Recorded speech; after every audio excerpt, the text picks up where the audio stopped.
राज्य करेगी। और माताएं ये ज्ञान देती हैं। हाँ, ऐसे नहीं कि पुरुष लोग बैठ करके ये ज्ञान देंगे। पुरुषों को तो क्या बताई दिया, सब सब दुर्योधन दुशासन। तो तुम्हारा मान भी रह सकता है। उन सिक्कों को समझाओ, तुम्हारा मान कब रह सकता है, जब तुम्हारी बुद्धि में बैठे कि हमारा गुरु कौन है। माता को, माता स्त्री चोले को हम क्या माने, अंतिम जन्म में जो भी स्त्री चोले हैं वो सब हमारी क्या है, माताएं। क्योंकि बेहद का बाप आया हुआ है ना, सबको कहता है ना तुम क्या हो, तुम सब सीताएं हो कि तुम सब राम हो। सीताएं हो, तुम सब द्रौपदियां हो। तो जब सब द्रौपदियां हैं तो उसमें पुरुष और स्त्री का देखा जाएगा कि नहीं, नहीं देखा जाएगा। अच्छा, स्त्री चोला होगा तभी तो है माता कही जाएगी कि पुरुष चोले को माता कहेंगे। हाँ, प्रैक्टिकल में माता तो स्त्री चोले से तो है ना, क्योंकि माताओं के लिए ही गाया जाता है कि भाई ये स्वर्ग के दरवाजे खोलती हैं। वो चाहे जगदम्बा हो और चाहे श्री देवी हो, सारे जगत की अम्बा। सारे जगत में तो 500-700 करोड़ राक्षस भी आ जाते हैं कि नहीं। हाँ, तो वो सब हो गई सबकी अम्बा, राक्षसों की अम्बा तो देवात्माओं की भी अम्बा, और श्री देवी श्रेष्ठ आत्माओं की अम्बा।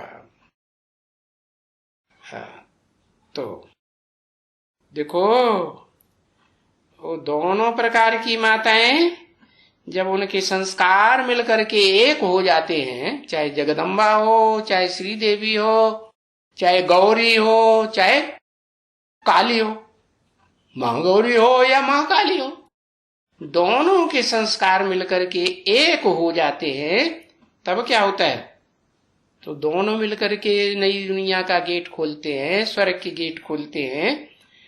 कि श्रीदेवी अकेली खोलती है? नहीं, तुम स्वर्ग के गेट्स खोलती हो।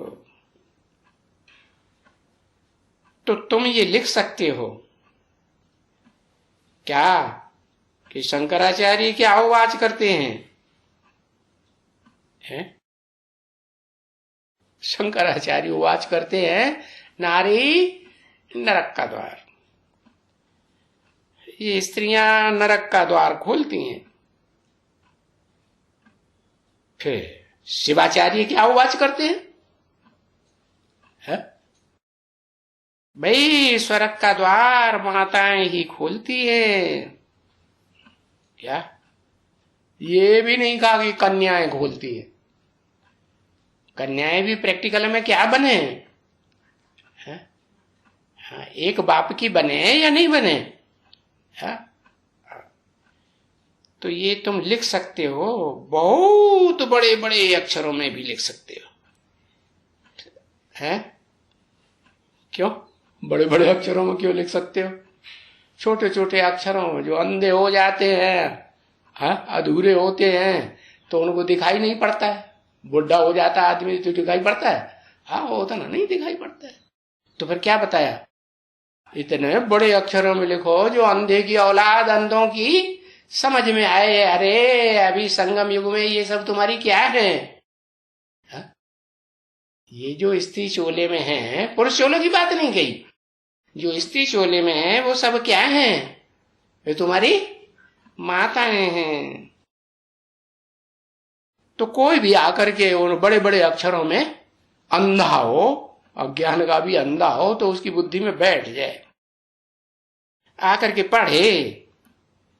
हाँ, भले फिर कितना भी कोई मत्था मारे है, चौपड़ियां तो तुम्हारे पास थी, निशानियां। हाँ, ढेर सारी चौपड़ियां, ढेर सारे मन धर्म पिताओं के फॉलोअर्स ने बनाई थी। तो उन चौपड़ियों में ये बात आएगी क्या कि भगवान जब आते हैं तो माताओं को क्या बनाते हैं? भगवान बाप, सुप्रीम बाप आते हैं तो क्या बनाते हैं? माताओं को, हाँ, माताएं को सुप्रीम माता ही बनाएंगे या नहीं बनाएंगे? उनकी भुजाएं बनाएंगे या नहीं बनाएंगे? अच्छा, सुप्रीम माता की उंगलियां पकड़ लो, भुजा पकड़ लो, तो ये कहेंगे कि हमने माता को नहीं पकड़ा है? ये तो नहीं कहेंगे, माता को ही पकड़ा ना, यही कहेंगे ना। तो बताया उंगलियां हैं, बाहें हैं, है या टांगे भी हैं, या टांगों की उंगलियां भी हैं, या लेफ्ट साइड की है या राइट साइड की हैं, वो है तो सब माताओं का रूप है ना, नहीं? हाँ, तो चौपड़ियों में, उन चौपड़ियों में सिख धर्म की हो, क्रिश्चियन धर्म की हो, मुस्लिम धर्म की हो, सन्यासियों की लिखी हुई हो, शंकराचार्य की, कितना भी खोल खोल के माथा मारे, ये बात गहराई से किसी को मिलेगी नहीं। तुम्हारे पास तो ये निशानी है, समझा ना? तो ये चौपड़ियां भी तुम्हारे पास कुछ न कुछ होनी चाहिए। वो खोल खोल के रख दो भाई, बताओ मनुष्यों की लिखी हुई चौपड़ियों में कहीं ये बात आई है कि भगवान जब आते हैं तो कन्याओं माताओं को क्या कहते हैं? कन्याएं भी हैं तो उनको क्या बनाई देते हैं? वो कन्याएं भी माता बनती हैं कि नहीं बनती है? नहीं बनती है? उनको भी माता बनाई देते, और जो माता हैं वो पवित्र रहती हैं तो कन्या बन गई ऑटोमेटिक। तो देखो, ये चौपड़ियों में जो तुम्हारे पास होंगी तो तुम उनमें चैलेंज कर सकेंगे। इन चौपड़ियों बताओ कहाँ लिखा हुआ है? ये तुम्हारी चौपड़ियां है ना जन्म जन्मांतर की, क्योंकि ये तुम डरते हो ना, है? किस बात से? हाँ, जब सन्यासी बनते हैं सिख धर्म में भी है, या हिंदुओं में भी, या जो भी देवी देवताएं दूसरे धर्म में कन्वर्ट होते हैं और वो ज्ञान में आते हैं, तो उनको बुद्धि में बैठता है क्या कि ये सब कन्याएं माताएं इस दुनिया में जो भी हैं वो सब क्या है? हमारी भगवान आकर के उनको वर्ण करता है, माता बनाता है। हाँ, तो बहुत कहते हैं कि अरे वो तो नागिन है। अरे कब कहते हैं नागिन? जब पता चलता है कि नाक अच्छी तरह से विकारों में रगड़ गई है, अब ऐसी बुद्धि मन बुद्धि बन गई कि चाहे तो भी मन बुद्धि से उन विकारी आदतों को, संकल्पों को छोड़ सकते हैं? नहीं छोड़ सकते। तो देखो, नागिन समझते हैं तो भाग जाते हैं। किसी के सामने नागिन आ जाए तो भागेगा या उसके सामने रहेगा? भागे ना, समझे तब।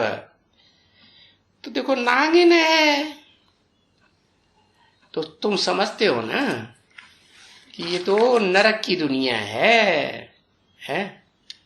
ये नरक की दुनिया में कन्याएं माताएं पुरुषों ने क्या बना दिया? इनको क्या बना दिया? अबला बनाई दिया या सबला बनाई दिया? शिव शक्तियां बनाई दिया? अबला बनाई दिया। तो अबला होने के कारण वो समझते हैं कि ये तो नागिन है, ये तो हमको नरक में घुसाई देती है। नागिन कहाँ घुसी रहती है? जमीन में घुस के बैठती है कि नहीं? बिल में घुसती है कि नीचे? हाँ, तो ये खुद भी बैठती है कहाँ? पाताल लोक में, और हमको भी पाताल में ले जाती। तो उनसे पूछो, अरे तुम क्या करते हो? है ना? तो अभी बाप आते हैं, बापों का बाप, जिनका कोई बाप नहीं, मनुष्य सृष्टि का बाप कहो या आत्माओं का बाप कहो। मनुष्य सृष्टि का बाप जब बुद्धि में बैठेगा तो समझ में आएगा ना कि उसका कोई बाप है मनुष्य सृष्टि में, कोई बाप नहीं। और आत्माओं के रूप में देखेंगे, निराकार आत्मा के रूप में, तो निराकार बाप के सिवाय, सुप्रीम सोल के सिवाय और तो कोई सुप्रीमेसी वाला बाप है ही नहीं। तो वो बोलते हैं नहीं ये तो माताएं हैं, है ये तो ज्ञान इनको मिलता है, कलश है। कौन सा कलश है? शास्त्रों में भी लिखा हुआ है। वो सागर मंथन हुआ। क्या सागर मंथन हुआ? अरे विचार करेंगे गहराई से तो विचार मंथन को ही सागर कहा जाता है ना। तो सागर ने जो बातें बताई, ज्ञान सागर ने, सागर के ही मुख से निकलती है ना। कि शिव निराकार बोलता है, शिव निराकार ज्ञान सागर के मुख से जो कुछ बोलता है, और जो भी बातें निकली ज्ञान सागर के मुख से, उन पे सारी दुनिया मंथन करेगी या मजबूर हो जाएगी मंथन करने के लिए या नहीं, यह शास्त्रों को ही पढ़ती रहेगी। हाँ, शास्त्रों को छोड़ेगी, और नहीं छोड़ पाएगी तो कम से कम टैली जरूर करेगी। हाँ, अब उसमें टाइम वेस्ट हो जाएगा।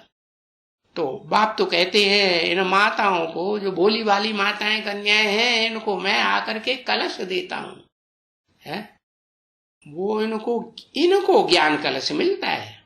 क्यों मिलता है? क्योंकि ये जन्म जन्मांतर की दुखी हुई आत्माएं हैं ना, माताएं।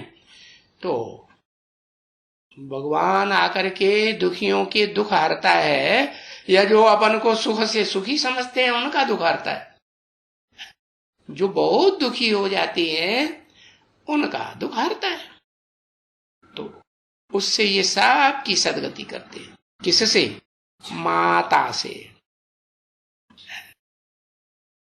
तो रात दिन का फर्क हो गया, हुआ ना।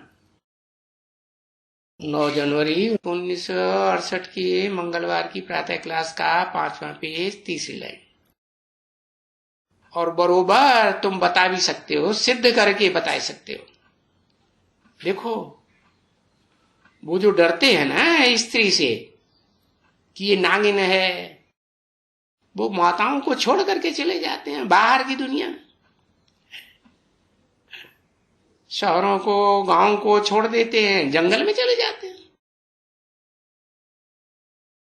तो नागिन से डरते हैं कि नहीं डरते हैं?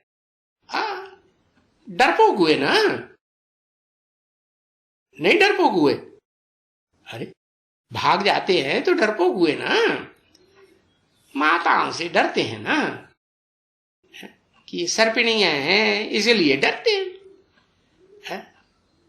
क्योंकि सर्प जुदा रहेगा तो न माताएं रहेंगी, तो पीछे बेकार में कैसे जाएंगे? जाएंगे? नहीं जाएंगे ना। हाँ, तो देखो डरपोक ठहरे ना। अब तुमको बाबा आकर के घर गृहस्थ में साथ में रहना सिखाते हैं कि डर करके भागना सिखाते हैं। हाँ, तो तुम तो देवता बनने वाले हो ना। देवताएं तो प्रवृत्ति मार्ग वाले होते हैं या छोड़ के भागने वाले होते हैं? एक छोड़ दूसरी करते हैं क्या? नहीं। हाँ, तो देव आत्माओं को जब देव आत्माएं बनती हैं प्रैक्टिकल में शरीर से, तो उनको डरपोक नहीं कहेंगे। ओम शांति।